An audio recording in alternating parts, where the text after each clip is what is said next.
Hi everybody, welcome to the Profoto webinar. My name is Jared Platt. Glad to have you. Welcome to the studio. We are going to be talking about real weddings today, real weddings and sessions. We're going to take you behind the scenes. Some of the times we're going to be showing you video from those scenes, and sometimes we're going to be showing you setup shots so that you can see where things are, and we'll just be dealing with still images. But we're going to show you how we lit all of the different lighting situations that we go through. So I wanted you to be able to kind of get behind the scenes and see what happens on a real wedding as opposed to a photo shoot. I think real weddings kind of have their own flair. There's a lot of stress, there's a lot of movement going on, and so I wanted you to see how we deal with those types of things on location. How we actually are lighting, what tools we're using. These are some of the tools we're using during our shots that we're going to show you. These are my favorites. These are the ones that I'm using all the time because they're light, they're easy to travel with, to move around, and easy to set up.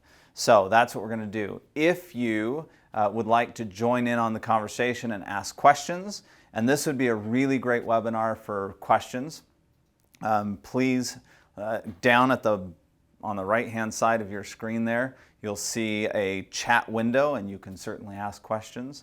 And then we have the folks in Sweden who are taking those questions, and they are relaying them to me, as well as if you ask some real technical question, they can sometimes answer. They can answer those as well, very specific things that maybe I don't even have the answers to.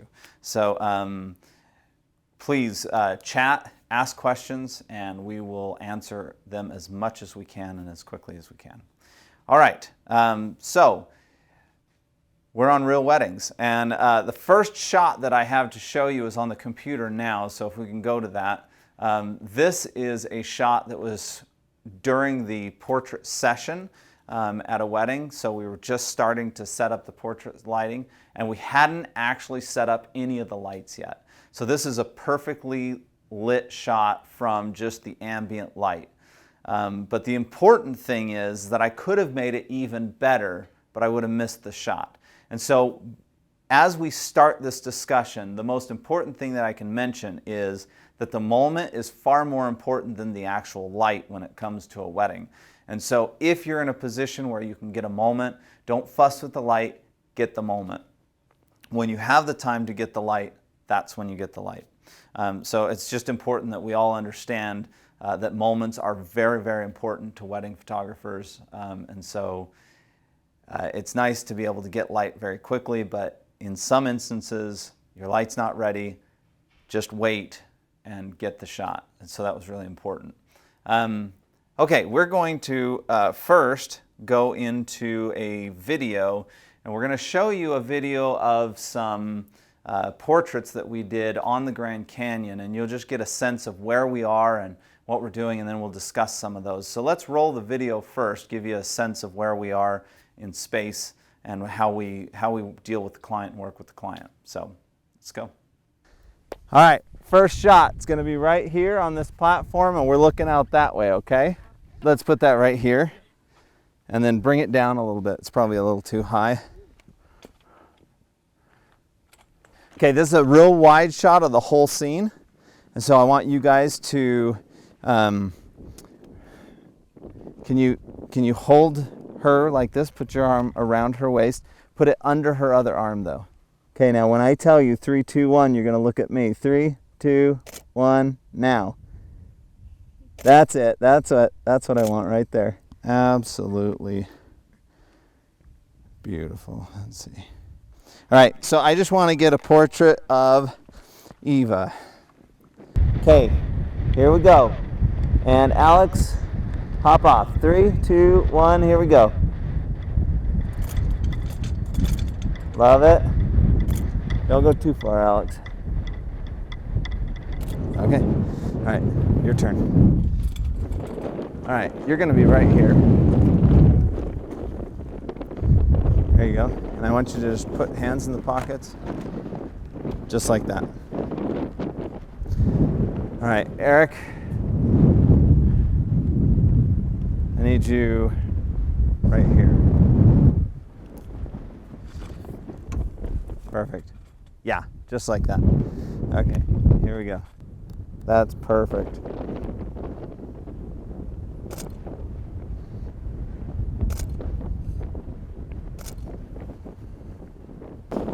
All right, here we go. Eric, you can come a little bit closer this way. Kind of hug into him, like you're warming up. No. On his arm. You gotta stay on his arm so I can see you. There, yeah, just like that.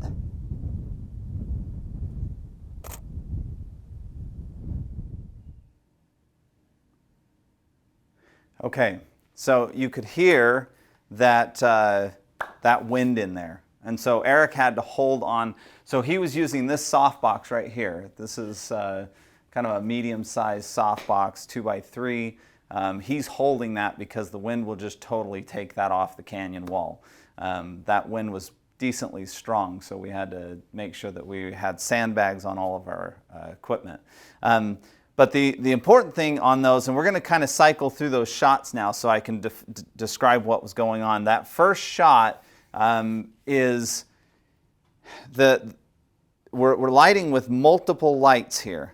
And when you saw the lights in the scene, and let's just diagram this really quickly, the point of that cliff kind of comes out at an angle like this, and then there's a little, so we're looking top down, and then we've got our bride and groom right here.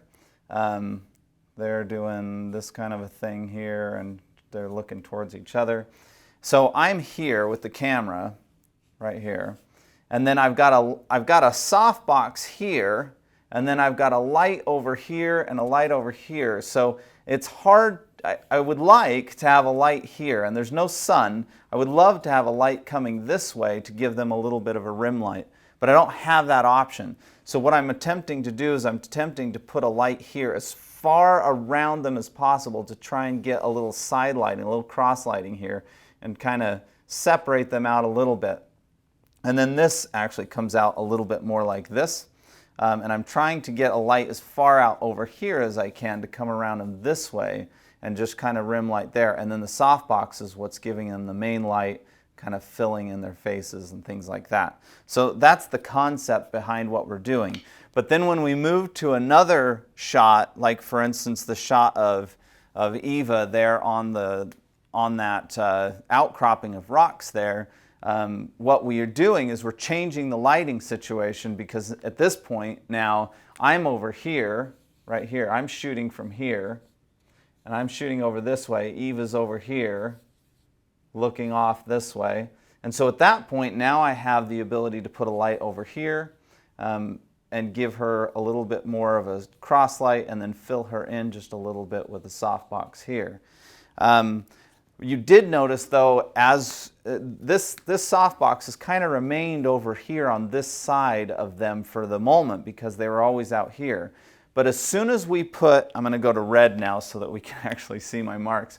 As soon as we put the groom over on this outcropping of rocks, and I'm over here with the camera, at that point, the softbox was on this side, and then we had one of these hard lights right here, a bare head coming this way.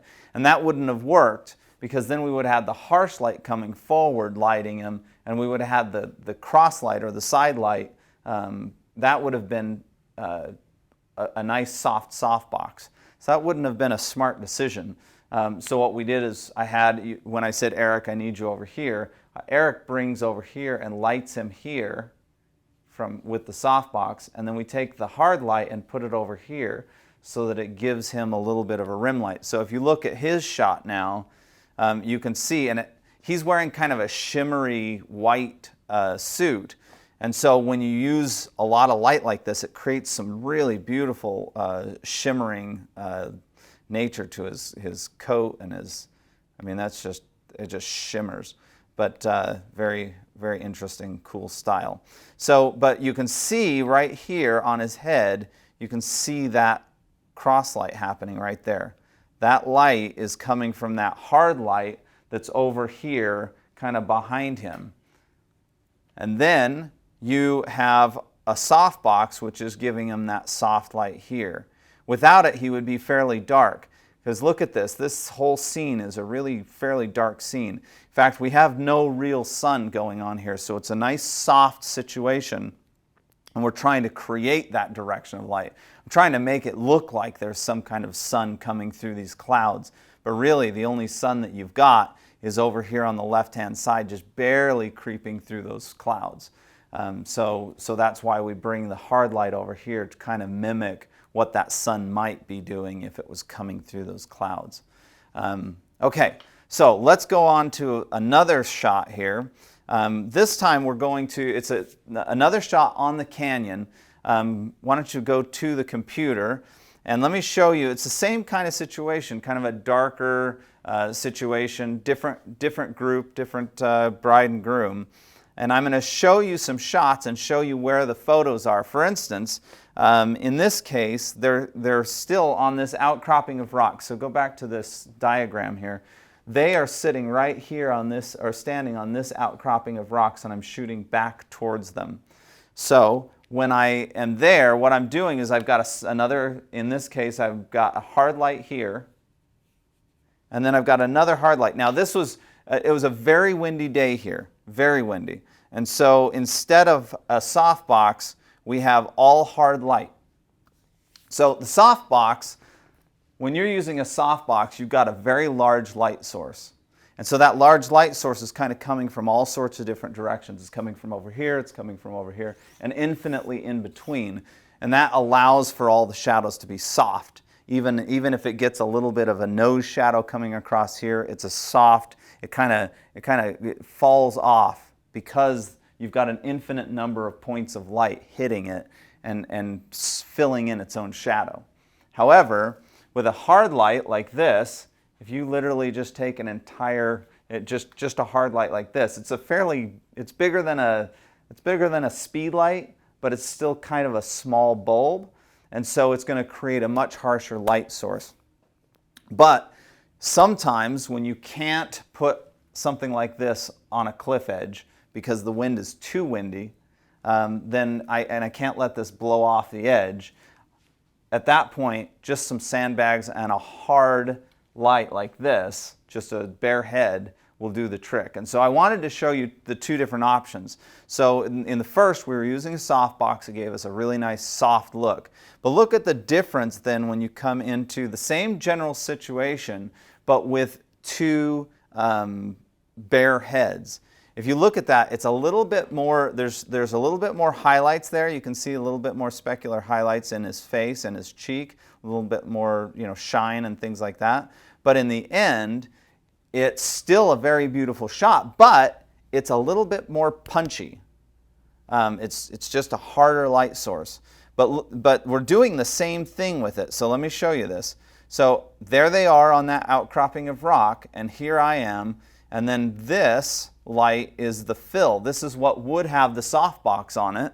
And then on the back side of them, right over here, and I'm going to see if I can find I don't think I have a shot where it shows us, but basically right behind her, where this shot is being taken from, this is the actual position of the second light, which is the rim light, which is kind of giving him that separation. And so when you look at them, you can see that that rim light's coming and separating her out from the canyon.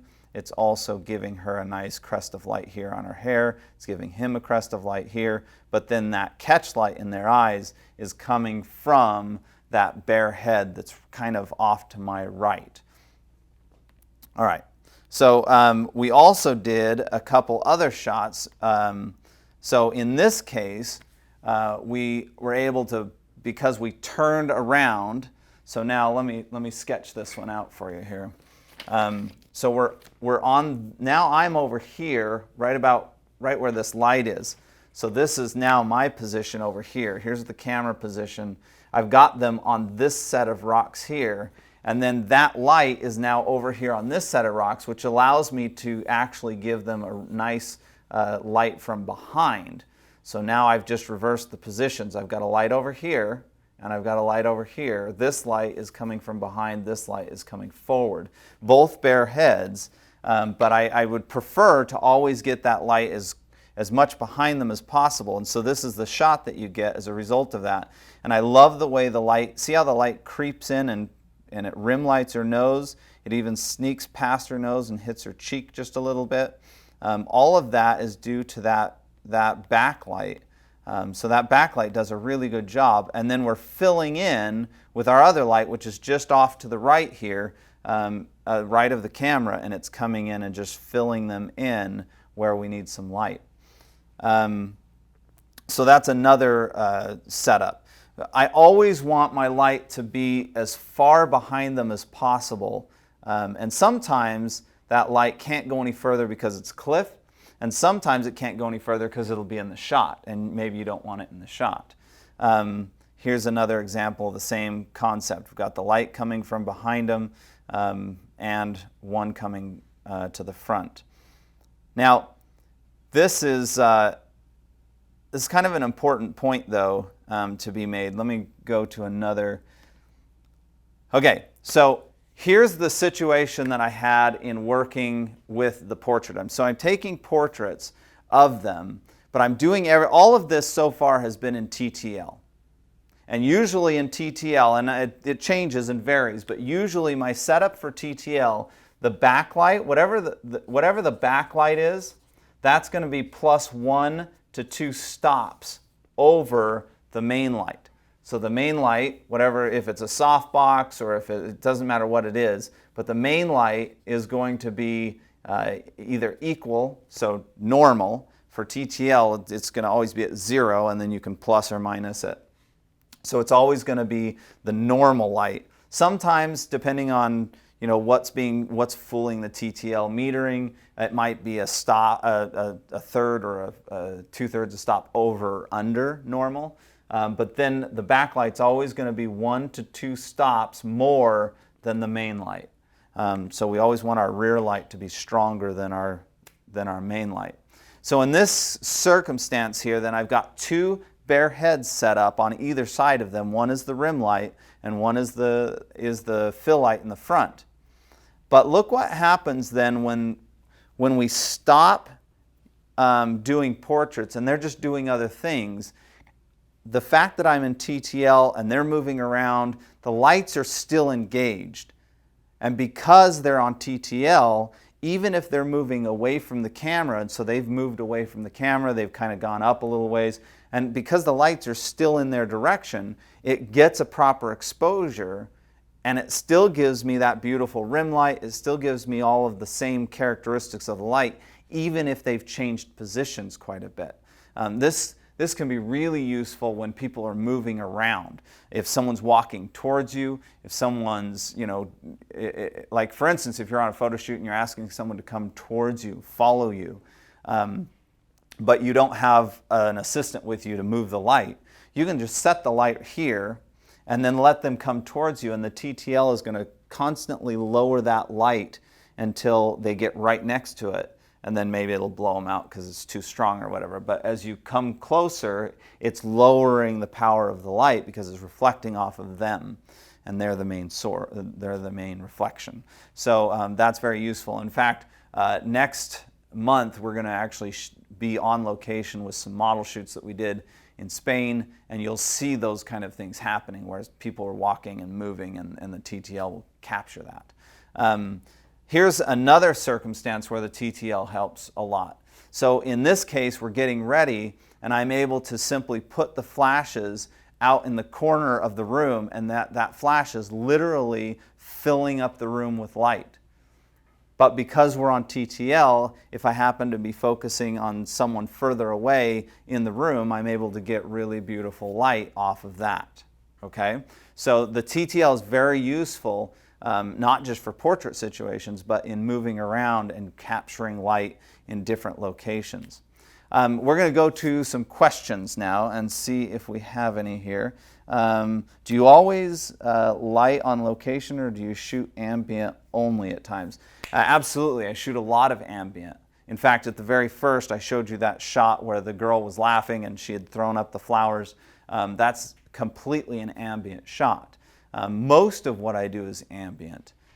The only time I'm using flashes is when I either need to light up a church, or I need to light up a room, or I'm doing portraits where I need to really, finesse the light. So I prefer to use ambient on all of my documentary work. But even when you're doing documentary work, if you have that one of these heads lighting up a room, and it's very easy to bring one of these heads into a room and just park it, pop it on the ceiling, pop it off a wall, and it will just light the whole room. Now you can do that with a speed light as well. So you can do it with a lot of different lights. This just happens to be 10 times more powerful than a speed light, so I can really light up a room to even match a exterior light that's coming through the window if I want to. Okay, let's see. How do you balance the ambient with the flash? Good question. Okay, that's actually a really excellent question. So I'm going to go back to that shot that I was just using here, and let's do this one. So in this case, I wanted a really dark, brooding shot, and then I wanted to light the subject. So the first thing I do is I go in and I always meter my ambient light. And I take a picture and I see, what does the ambient light look like? How dark do I want the clouds? How light do I want them to look? What kind of light do I want from the existing light? So that's the first metering situation. In this case, this was at ISO 200, 200th of a second at 5.6. And that gives me the dark brooding clouds, it gives me the dark canyon, it gives me a little nice light coming through the clouds. So it's perfect exposure for the sunset, but now I need to just light them. At that point, I fire up the B1s and I allow the TTL to do the first work. So the TTL does the first job at trying to manage the light. I fire off a shot. Usually it gets it pretty right. Sometimes it's fooled by a dark exposure or a light exposure, sun hitting it or something like that, but most of the time it's pretty close. And at that point, I just finesse it a little bit. Usually when I'm dealing with something like this and I have a backlight and a main light, then I'm going to increase the backlight. And the way you do that is simply by taking your remote, and once you have two different lights, let's call this main light A and the backlight B. So if the main light is A on group A, we would just keep it at its TTL normal setting, so it's at 0. And then I would go to group B, which is going to be our backlight, and at that point I would energy that up 2 stops, or maybe a stop and a half. And once I've done that, then from here on out, the A group, or the main light, is going to stay at whatever TTL suggests, and then the backlight, or the B group, is going to power up by 1.5 stops. Once I've got that ratio all set up and I like what I've got in the ratio, then all I need to do is power up and down the flashes based on the camera. So inside the camera flash compensation settings, in the camera itself, that's where I'll dial that up and down. Once I've got what I like and I like the way the light looks, then when you shift around, sometimes that will change the exposure, and so that's when you go back into your remote, your air remote, and you're going to take it from TTL, you're going to push this little button. Once it hits manual, then none of those settings will change no matter how you recompose the shot. The flashes will always fire at that solution that you had, and then the light will stay exactly the way it's supposed to be. So that's how we deal with that. Now, in balancing, so if you want your light to look as much like it was naturally lit as possible, then you're really trying to balance the light. And so we're going to go to a quick shot here. Hang on one second, let me find it. There we are. So we're going to go to a quick shot here of a couple. This is an engagement shot, and they are way, way back in the back. And the sun is really harsh. Even though there's clouds behind them, the sun is pretty harsh on top of us. And it's really giving them a lot of harsh shadows. So let me zoom in here. You can see that there's a lot of harsh light there. if we hadn't lit them, their faces would be very, very dark because there's just so much harsh light. So what we've done is we've taken a bare head and we've pointed it directly at them, and just off camera there is pretty much put the bare head as close as we could off camera and just filled in all of their shadows with a bare head. And you can see, there we go, you can see this happening right now. So see how the bare head is just right as close to them as it can possibly be. I'm a long way away from them, shooting with a 200mm lens to get this shot. And Eric is over there holding that light, and generally in the same location as the sun, but just wrapped around a little bit. So let's actually diagram that for a second. If you are in a position where you have really harsh light and all you have is a monopod and a bare head B1 with you, then what you're going to do, so here's my camera right here, and here's the couple right there. And the sun is like right off of, I'd say it's right about like here somewhere. Sun is somewhere up here, barreling down and creating really harsh shadows. So its light is like a little tiny pin light. The sun is tiny. And so all of its shadows are really harsh because it's so small. And it's just barreling down on them right here. So what you're going to do is you're going to take your bare head B1 and you're going to get as close as possible to them because you want it to be as big a light source as possible. And even when you take a little source, a little light about this size, if you move it closer, so if I take this light and I move it closer to that, see how big it is now? It's huge. Now it's a really big light. So as I increase or decrease the distance to the subject, my light gets bigger. So I want it to be as close to my subject as possible without actually being in the frame. I also want it to be as far over this way as I can without being in the frame. So if I can put my B1 right here, so that's my light, then what happens is whatever shadows are created by the sun, this light is filling those shadows in as much as possible. But it is not creating a completely different competing set of shadows from over here. A lot of people, if the light's coming from over here, they'll come over on this side and try and fill it in from this side. And the problem with that concept is that then you have shadows going this way and shadows going this way, and it gets all messed up and you've got different competing shadows. It doesn't look real. So I want this light to come in from this side so that it's just finishing the light coming from the sun. It looks like it's wrapping around a little further. What you're really trying to do is make the sun look like it's a bigger light source by extending its reach beyond here. And that helps to fill in those shadows so that we can see their faces and we can feel that, you know, but it still seems bright, seems like bright sunlight, but I can see inside of this shadow, inside of that shadow. I can see inside of this shadow because I'm just filling them in just a little bit. But the direction of light stays the same. So that's a really good question. Let me answer one more question here and then we'll move on.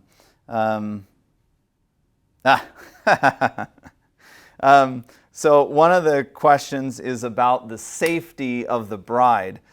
So yeah, I get that question a lot when I'm working on a canyon. So as close as they are to the canyon edge, are you not worried about their safety? And not really. There have been times where we've had gale force winds, like 51-mile-an-hour winds. At that point, we shoot them a little further away from there so that if they were literally to blow and lose their step, they're not going to fall off into the canyon. But we're very safety conscious. No one moves, not the bride or the groom, without somebody holding them and putting them into position. So it's very important that you're safety conscious when you're doing this.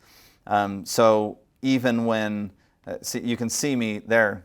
So I'm holding the bride and I'm moving her into position. And then when I leave, the groom is going to hold her arm until I'm ready, and then he's going to let go of her arm. But also, it's important to note that as amazingly scary as that looks, it's actually this. So you can see that it kind of trails off. Yeah, it's a long way down, but if she were to fall off this rock, she would literally just maybe sprain an ankle or get her dress dirty or something like that because there's a little ledge below it. So Yeah, there are other areas on this same area that are literally 1,000-foot drop. I don't ever put a bride right next to that because that would be a little scary. So, all right. So let's go to another set of portraits. I'm going to go to something on a beach. And so I want you to see what this looks like. This is a super fun shoot. We did this in Cancun just recently. But notice that it's fairly overcast, and as much as I like that overcast, I could have shot the entire thing just ambient light because it's so overcast. But the problem with overcast days is the light's still coming from the top, and when it does that, it creates shadows in the eyes, the eye sockets, and it's not quite as dramatic as having a little light. Just a pop of light somewhere will help any photograph really sing. And so in this case, what we have is we have my assistant here out there in the water lighting them with just a little bit of light. It doesn't take much. He's got that on a monopod and he's just holding a bare head bulb. We're not messing around with an umbrella or a softbox or anything like that. It's simply a bare head just to give them a little pop of light and fill in the shadows in their eyes and separate them a little bit from the background. And so you can see that he's a decent distance from them so that he's not in the shot, but he's over to the right and coming in from the right to the left. And that's what gives them that. See how that has that direction of light coming in? It almost looks like you're looking out and there's a little bit of a sunset coming in. Now, I don't know where the sun is. Sun's behind the clouds. It's non-existent. Can't find the sun. And so we get to create our direction of light. So whatever direction of light we want to create, we can, which is great because I'm able to make it look like this is sunrise and light's coming in and lighting them. But in actuality, it's not sunrise. It's, I don't know, it's like 10 o'clock in the morning or something like that. But the clouds have just blocked the sun. So I can create my own direction of light. This next shot is one of my favorites. In this case, now in the first one, we're lighting them from the side and from in front of them. So we're actually lighting them and filling in their eyes and stuff like that. But this one, the light coming forward, and let me sketch this out for you. So in this one, the light coming forward, here's the bride, and she's facing out to sea, right? I'm here taking my picture, and the light that's getting here, all of this light on the back of her is simply the ambient light from the sky behind me. So a very, very large soft box. Then what I'm using the light for, if you zoom in here and see, look at that. That light right there, that rim light that's separating her and making her hair dance like that, that light is right there. So you can see that he's got his light, it's a backlight. So he's off here going like that, creating that rim light across this side of her body and her hair. And so I've got this beautiful soft light coming forward, and then the backlight is what we're using the B1 head for. And it's just simply TTL, starts it up. Once we've got the TTL solution, then we turn it into manual and let it go from there. And remember, this flash is going to be 1 to 2 stops higher than the ambient exposure, which is what allows this to happen. You don't get that rim light if you try and match the light. If you try and make this backlight the same as the ambient light, you're not going to get any kind of an effect from it. So it's always got to be a little bit brighter than the forward light, which in this case is the ambient light. So anyway, that's a fun shot that we took, and I enjoyed that one a lot. Let's see. I'm going to answer a couple questions here. Are you shooting TTL or manual? Okay, so sometimes I'm shooting manual, sometimes I'm shooting TTL. In most cases, I start on TTL and let the TTL do the bulk of the work. Once I've got that, then I will increase or decrease a certain group of light, or I'll increase or decrease the flash compensation settings on my camera.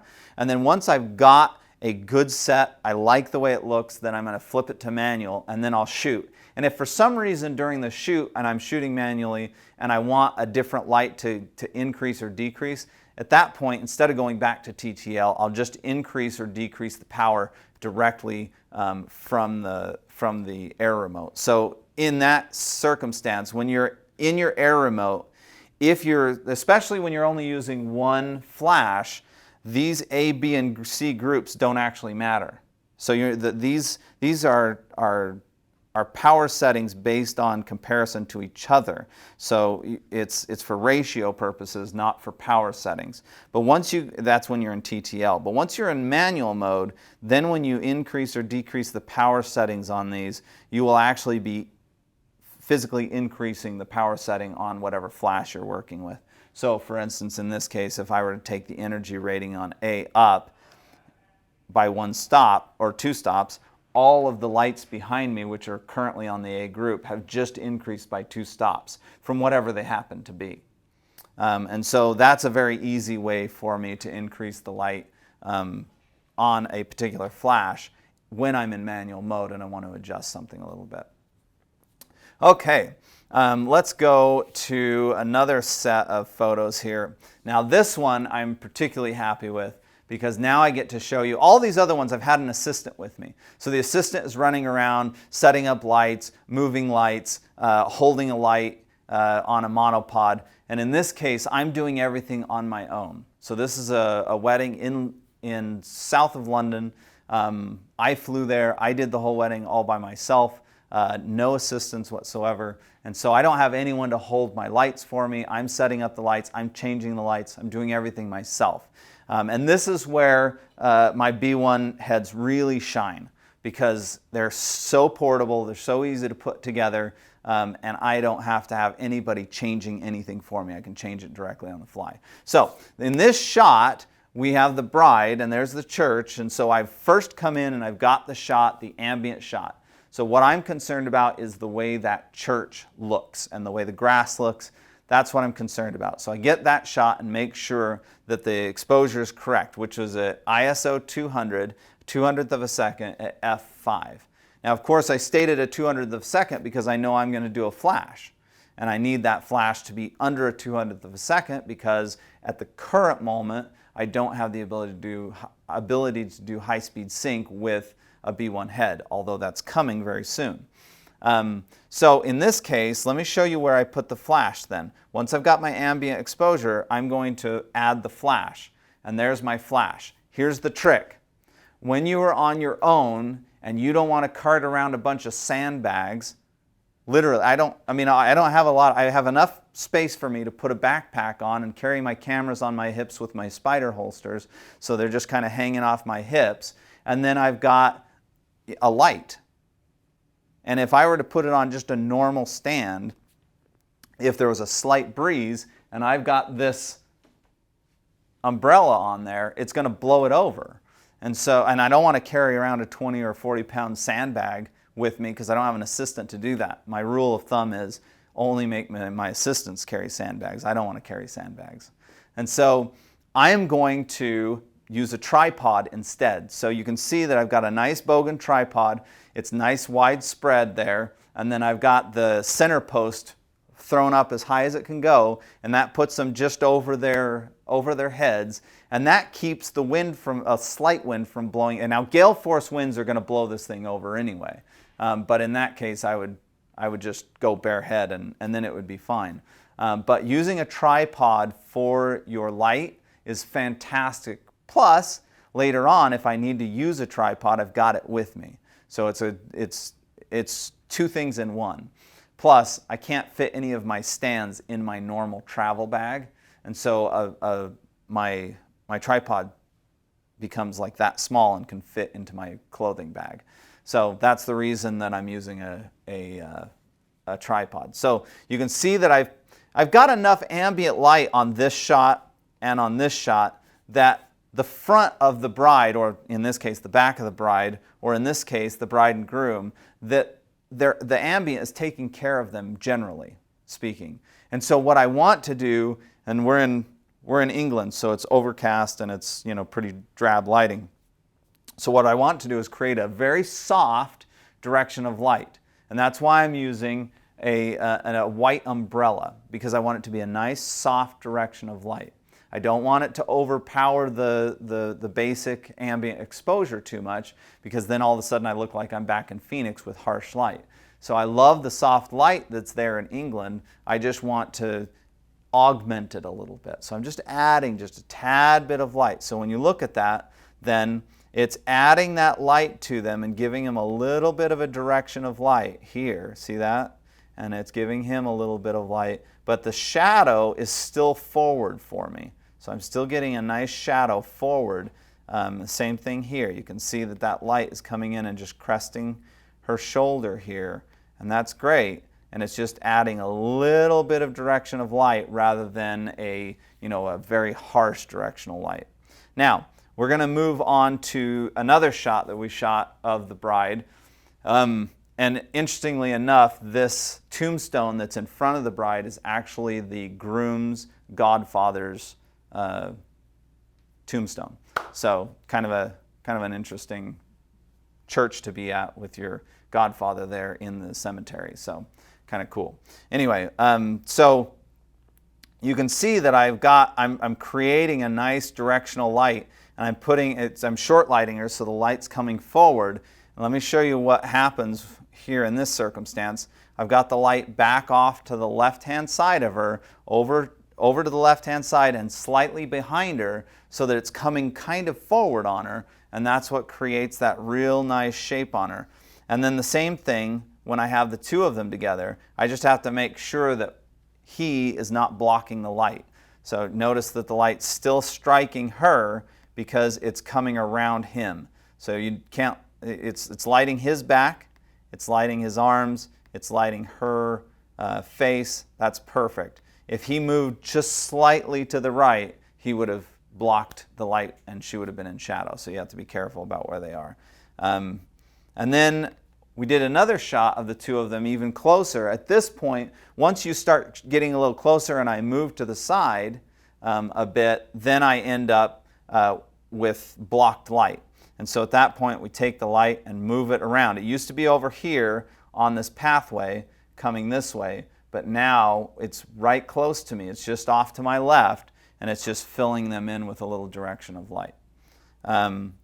So I want to show you another setup here with them that's a different way to look at things. And it kind of like almost the same as what we saw at the beach with the bride.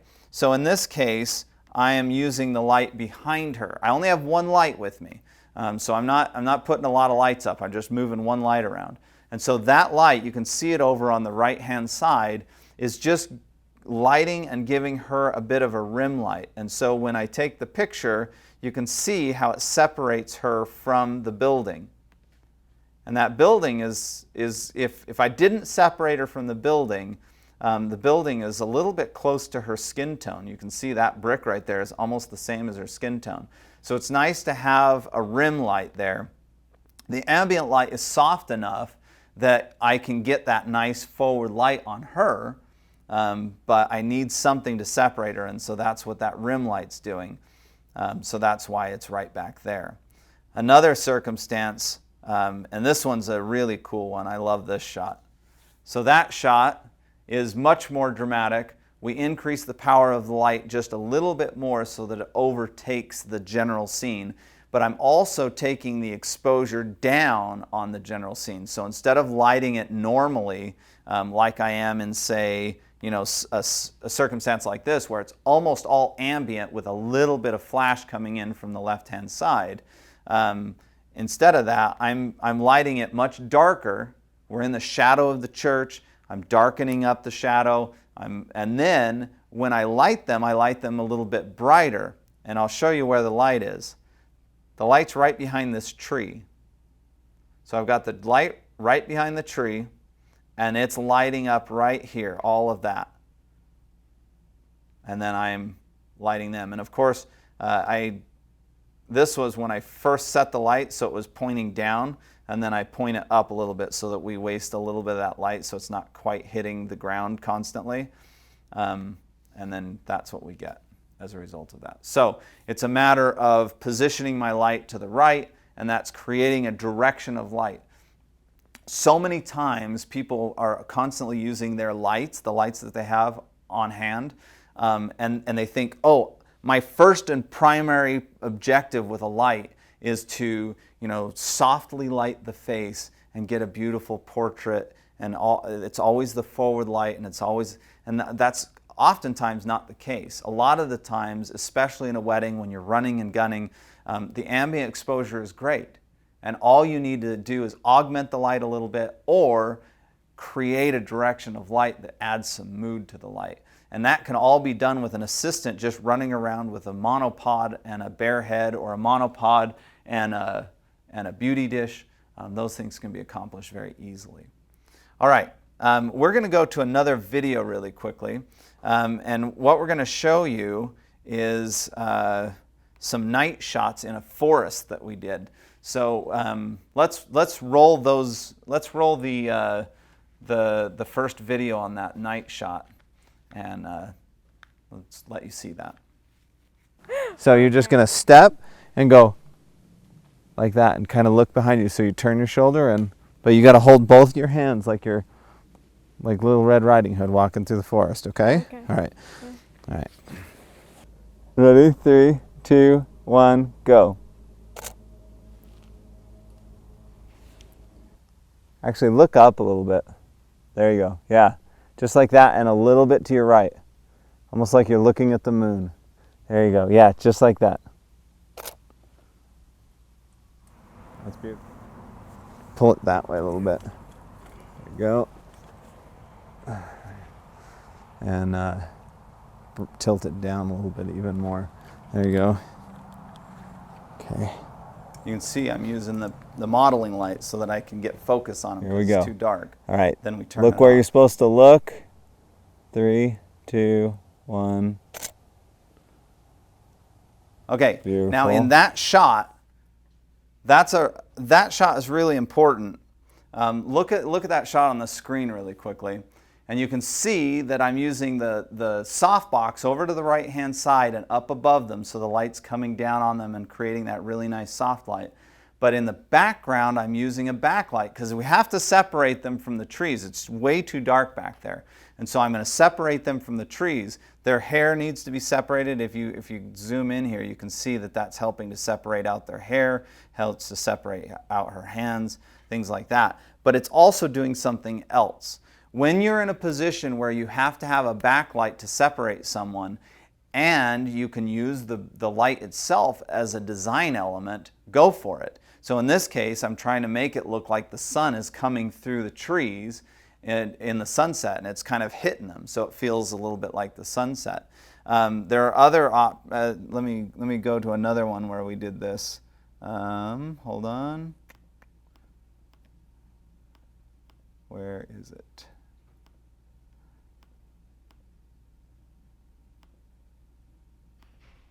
Hold on. Well, I'm not finding it. Oh, here it is, right here. So there's another instance where we did it. So we've got in this instance, we've got another softbox right off to the right-hand side, which is what's lighting them.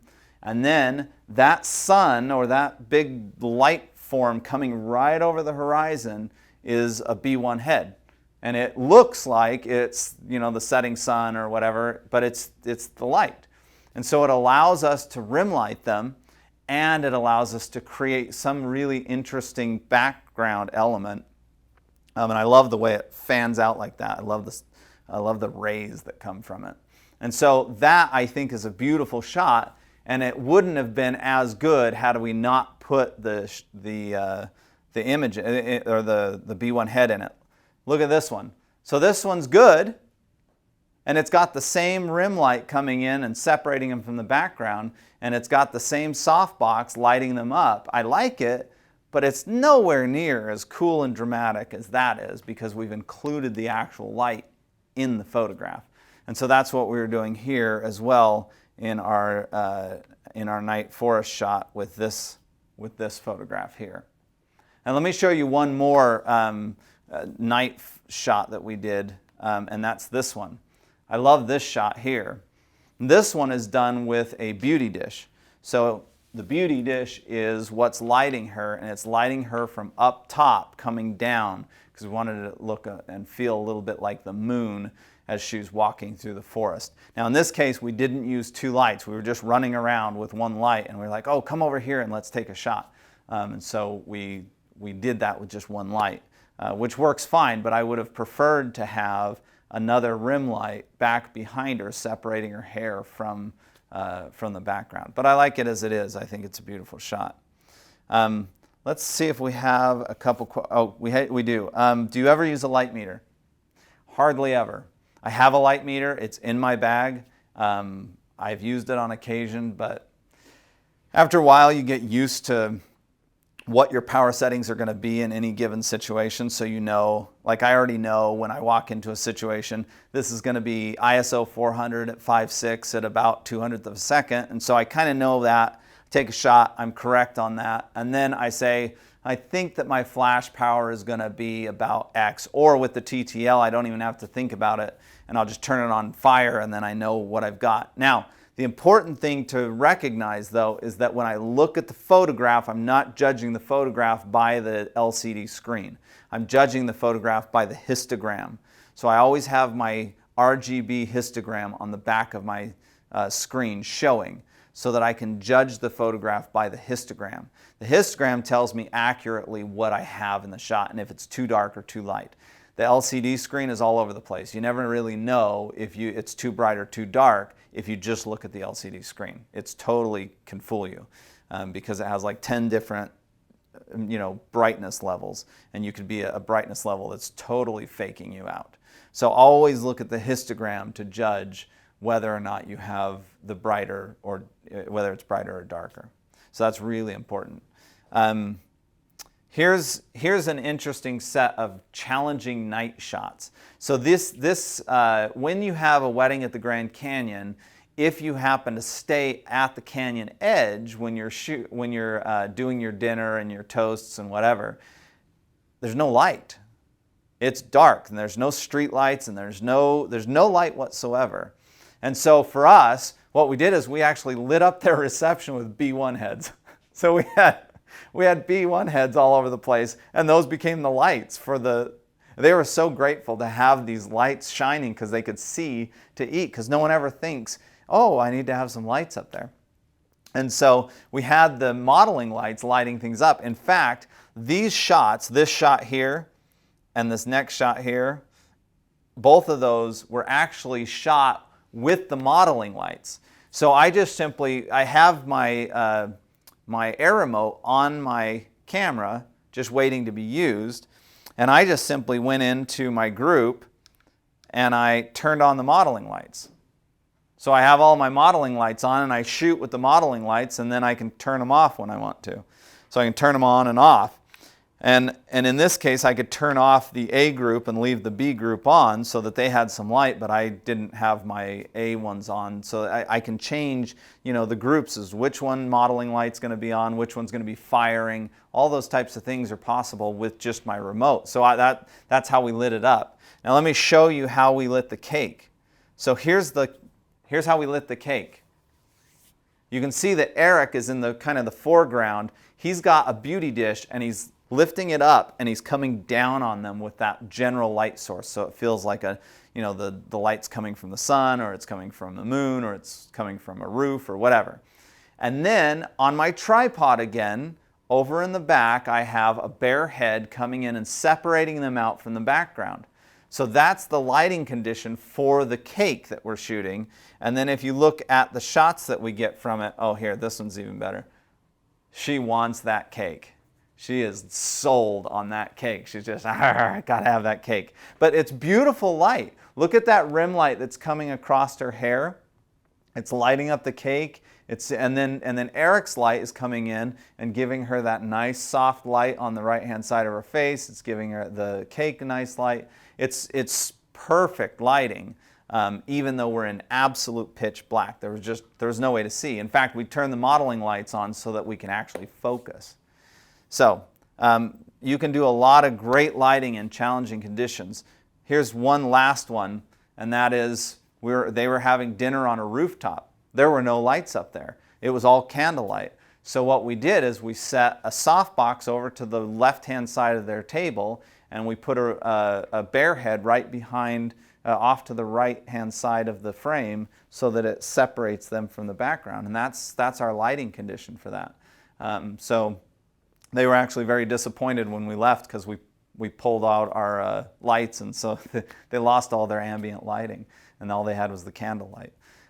So those are some really interesting wedding shots that we've done, challenging things, but all done with B1 heads, either bareheaded or very simple modifiers, very small modifiers, nothing really difficult to carry around. And as you see, in London, I was able to do the entire wedding myself, just with a tripod and one head, and then of course a shallow white umbrella.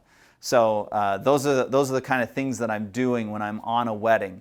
It's kind of hard to be able to understand what someone's doing on a wedding unless they allow you to creep in and see what you're doing on the wedding. So hopefully we were able to give you a sneak peek and let you get into a wedding and see what we do. So we are 3 minutes out before we end here. I'm going to see if there are any other questions that I can answer really quickly. One of the questions is, are these shots, and I don't know which shots we're talking about, but are they taking away from the wedding itself? And the answer is no, because we're doing them very quickly. It takes me about maybe 20 minutes to do a portrait session with a bride and groom. If you put in the family, it's another maybe 15 minutes. And so we take, a half hour away from a wedding to do portrait sessions, and then we put them back into documentary mode and we shoot. And I think that's really important. I think a wedding should be all about a wedding, but when we do portrait sessions, we want them to be done fast, quickly, easily, and that's when we do these kind of things. We pull in the lights, we get it done quickly, the TTL helps to get it done quickly, and then we move on and start documenting again. And of course, you can see even with like these challenging light situations in the dark, it's very easy to then light stuff that's really challenging to light. So the B1 heads are very helpful with that. Okay, we will have another webinar in November. The date for that is November 19th, I believe. Yep, November 19th. So tune in then for another webinar on lighting. We'll actually take you out on some model shoots, so you'll be able to see those and see how we're interacting with our models, and really lighting things up and doing some, even 4-light shoots and stuff like that. So some really tricky lighting. So excited to show that to you. And if you have any further questions, please go to the blog at profoto.com/blog. And if you would like to connect with me, go to jaredplatt.com. You can fill in the request there to be on my newsletter, and you can get information that way, or feel free to drop me a line. There's plenty of contact information there, so you can contact with me, ask me questions, and if I can, I'll get back to you on them. Until next time, though, watch for tweets on Profoto and Profoto USA, and we'll see you next month. Oh, and I also want to thank Tether Tools. I can't go without thanking Tether Tools and Triple Scoop Music.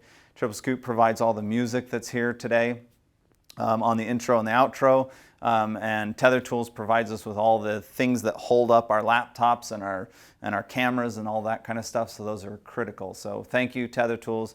Thank you, Triple Scoop, and above all, thank you to Profoto for providing the opportunity to teach this, for the free education, the blog, all of that stuff. They're a great resource. You can spend a lot of time on their blog just learning. So we'll see you next month, and until then, feel free to contact me at jaredplatt.com. Welcome to the 21st century.